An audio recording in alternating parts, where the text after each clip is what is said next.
வராகி அம்மன் ரொம்பவே அற்புதம் வாய்ந்த ஒரு தெய்வம்.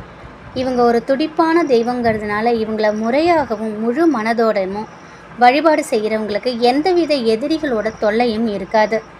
அப்படிப்பட்ட வராகி அம்மனுக்குரிய திதி பஞ்சமி திதி. அதுலேயும் குறிப்பாக தேய்பிறை பஞ்சமி திதி நம்முடைய வாழ்க்கையில் இருக்கக்கூடிய அனைத்து விதமான கஷ்டங்களையும் நீக்கக்கூடிய ஒரு பஞ்சமி. இப்படிப்பட்ட பஞ்சமி நாளில் வீட்டில் இருக்கக்கூடிய எதிர்மறை ஆற்றல்கள் விலகுவதற்கு செய்யக்கூடிய ஒரு எளிமையான தாந்திரிக பரிகாரத்தை தான் இந்த பதிவில் நம்ம பார்க்க போகிறோம். ஆன்மீக உறவுகள் அனைவருக்கும் என் அன்பான வணக்கங்கள். எந்த ஒரு தெய்வமாக இருந்தாலும் அந்த தெய்வத்திற்குரிய நாளிலோ திதியிலோ நட்சத்திரத்திலோ அந்த தெய்வத்தை வழிபாடு செய்வது ரொம்பவே சிறப்பு. பல பேர் அதை தான் பின்பற்றி இந்த வழிபாட்டை செஞ்சிட்ருக்காங்க. அந்த வகையில் தேய்பிறை பஞ்சமிங்கிறது வராகி அம்மனுக்கு உரிய திதி. வராகி அம்மனை வழிபாடு செய்கிறவங்க பல விதங்களில் வழிபாடு செய்வாங்க.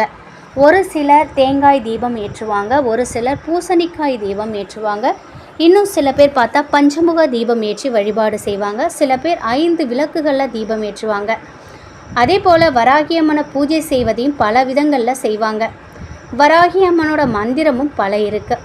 இதில் நமக்கு தெரிந்த மந்திரத்தை சொல்லி வராகி அம்மனை வழிபாடு செய்யணும். இப்படி வழிபாடு செய்யக்கூடிய அனைவரும் வெவ்வேறு விதங்களை வழிபாடு செய்தாலும் கடைசியில் கற்பூர தீபதூப ஆராத்தி காட்டுவதுங்கிறது ஒரு பொதுவான ஒரு விஷயம். வராகி அம்மனுக்கு மட்டும் இல்லைங்க, எந்த தெய்வத்தை நம்ம வழிபட்டாலும் கடைசியாக கற்பூர தீபதூப ஆராத்தி காட்டுவோம். அப்போ தான் அந்த வழிபாடோ பூஜையோ நிறைவடைந்ததாக அர்த்தம். இப்படி காட்டக்கூடிய ஆராத்தி பற்றி இந்த பதிவில் நம்ம பார்க்க போகிறோம். இந்த பதிவு உங்களுக்கு பிடிச்சிருந்தது அப்படின்னா ஒரு லைக் கொடுங்க. சரி, முதல்ல பஞ்சமி திதி எப்போ ஆரம்பிக்குது அப்படிங்கிறத பார்த்துடலாம். 13/8/2025 ஆடி 28ஆம் தேதி புதன்கிழமை அன்று தேய்பிறை பஞ்சமி திதி வருகிறது. புதன்கிழமை காலை 8:38 வரைக்கும் சதுர்த்தி திதி இருக்குது. 8:38 பிறகு பஞ்சமி திதி ஆரம்பிக்கிறது. நாள் முழுவதும் பஞ்சமி திதி இருக்குது புதன்கிழமையில்.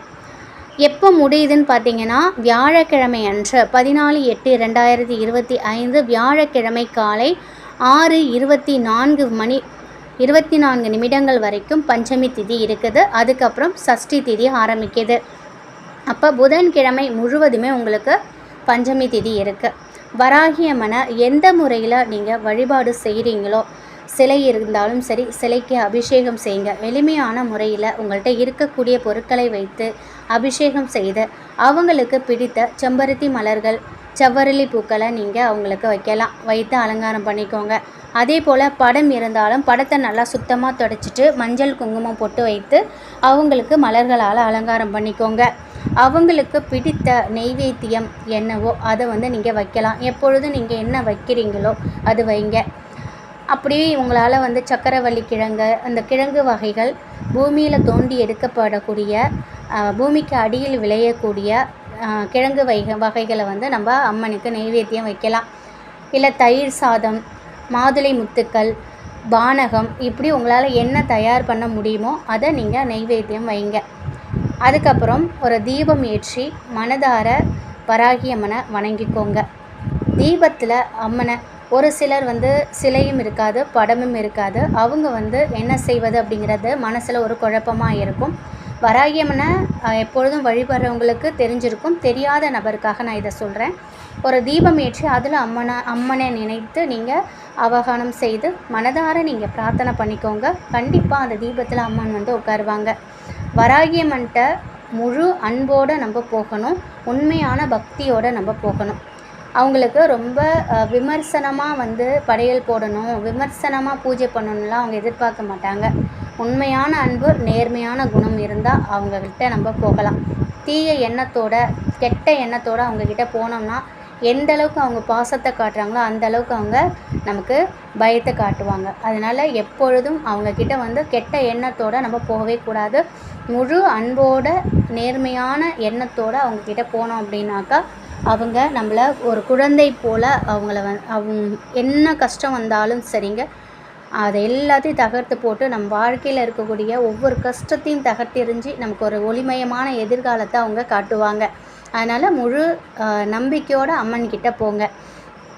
சரி, இப்போ எல்லாத்தையும் நீங்கள் செஞ்சிட்டீங்க. உங்கள் வழிபாடு எல்லாத்தையும் முடிக்க போகிறீங்க. இப்போ கற்பூர தீபம் காட்ட போவீங்க இல்லையா? அந்த நேரத்தில் இந்த பரிகாரத்தை செய்யுங்க. இதற்கு நமக்கு தேவையானது தெய்வீக அம்சம் பொருந்திய கற்பூரவள்ளி இலை. சில இடங்களில் ஓமவள்ளி இலை அப்படின்னு சொல்லுவாங்க. இது நிறைய பேர் வீட்டில் இருக்கும். ரொம்ப எளிமையாக கிடைக்கக்கூடிய இலை தான். இதை ஒரு 5 எண்ணிக்கையில் எடுத்து சுத்தம் பண்ணி வச்சுக்கோங்க. புதன்கிழமை மாலை 5 மணிக்கு முன்னாடியே அதை பறித்து சுத்தம் செஞ்சு வச்சுக்கோங்க. இப்போ உங்களோட வழிபாட்டை நீங்கள் பண்ணுங்கள். எப்பொழுதுமே வராகியம்மன் வழிபாட்டை மாலை நேரத்தில், அதாவது இரவு 6 மணிக்கு மேலே இல்லைனா இரவு 8 மணிக்கு மேலே செய்வது உத்தமம். மாலை 6 மணிக்கு மேலே இல்லைனா இரவு 8 மணிக்கு மேலே நீங்கள் செய்வது ரொம்பவே சிறப்பு. ஏன்னா இரவு நேரத்தில் நம்ம அம்மனை வழிபாடு செய்யும் பொழுது மிகப்பெரிய அளவில் நல்ல பலனை கொடுப்பாங்க. அதனால் இந்த மாலை நேரத்தை இல்லைனா இரவு நேரத்தை சூஸ் பண்ணிக்கோங்க. இல்லை உங்களுக்கு நேரம் இல்லைன்னா நீங்கள் காலையில் கூட நீங்கள் செஞ்சுக்கோங்க. அது உங்களுடைய விருப்பம். இப்போ நீங்கள் பறிச்சுட்டு வந்த இந்த இலையை சுத்தம் பண்ணி வச்சுக்கோங்க. ஒரு தாம்பழத்தட்டில் எடுத்துக்கோங்க. அதில் வட்ட வடிவில் இந்த கற்பூரவள்ளி இலையை வைக்கணும். அதற்கு மேலே ஒரு துண்டு பச்சை கற்பூரம், ஒரு துண்டு கிராம்பு வைக்கணும். நம்ம எந்த முறையில் வாராகி அம்மனை பஞ்சமி தினத்தில் வழிபாடு செய்தாலும் கற்பூர ஆராத்தி காட்டி முடித்ததுக்கப்புறம் இந்த 5 இலைகளின் மேலே இருக்கக்கூடிய பச்சை கற்பூரத்தை ஏற்றி வாராகி அம்மனுக்கு ஆராத்தி காட்டணும். வாராகி அம்மனுக்கு ஆராத்தி காட்டினதுக்கப்புறம் இந்த ஆராத்தி தட்டை வீடு முழுவதும் காட்டுங்க. அதற்கேற்றாற் போல் பச்சை கற்பூரத்தை கொஞ்சம் அதிகமாகவே வச்சுக்கோங்க. இதை அணைய விடாமல் பார்த்துக்கோங்க.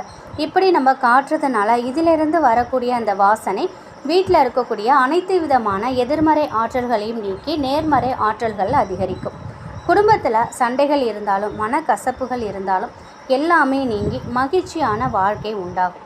முடிந்த அளவிற்கு இந்த ஆராத்தியை இரவு 9 மணிக்கு மேலே வராகி அம்மனுக்கு காட்டுவது சிறந்த பலனை கொடுக்கும். விரதம் இருந்து பூஜை செய்து வழிபட்டாலும் சரி, விரதமே இருக்காமல் பூஜை எதுவும் செய்யாமல் வழிபாடு செஞ்சாலும் சரி, இந்த ஒரு ஆராத்தியை இரவு 9 மணிக்கு மேலே வாராகி அம்மனை நினச்சிக்கிட்டு முழு மனதோட நம்ம வீட்டில் இந்த ஓமவல்லி இலையை காட்டுவதன் மூலம் நம் வீட்டில் உள்ள அனைத்து கஷ்டங்களும் தீரும். நடக்காத விஷயங்களையும் நடத்தி காட்டும் அற்புதம் வாய்ந்த சக்தி வாய்ந்த தாந்திரிக முறை தான் இது. வராகி அம்மனை முழு மனதோடு நினச்சிக்கிட்டு இந்த ஒரு ஆரத்தியை தேய்பிறை பஞ்சமி திதியில் அம்மனுக்கு காட்டுங்க. நிச்சயமாக நன்மைகள் உங்கள் வீடு தேடி வரும். நம்முடைய கடின உழைப்போட, நம்ம முயற்சியோட இது போன்ற வழிபாடுகள் நம்ம செய்யும் பொழுது நிச்சயமாக இந்த வழிபாட்டின் மூலம் நமக்கு வரக்கூடிய வீண் விரயங்கள் அனைத்துமே கட்டுக்குள்ளே வரும். நமக்கு வரக்கூடிய பணமானது வீண் விரயமாகாமல் சுப செலவிற்கு, சுப பயன்பாட்டிற்கு நமக்கு பயன்படும்.